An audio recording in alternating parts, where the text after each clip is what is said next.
lovely viewers. This is Allied to World Learning Tutorial channel for you. Today in this tutorial I am going to show you how to sort A to Z Microsoft Excel files. So now let's check. So here the Microsoft Excel file.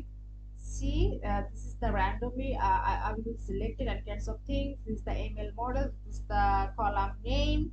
See here, first of all I have to select this thing. Select.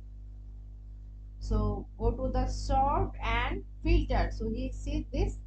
I will do A to Z, the ascending order. So lowest to highest. See here the things lowest to highest. See,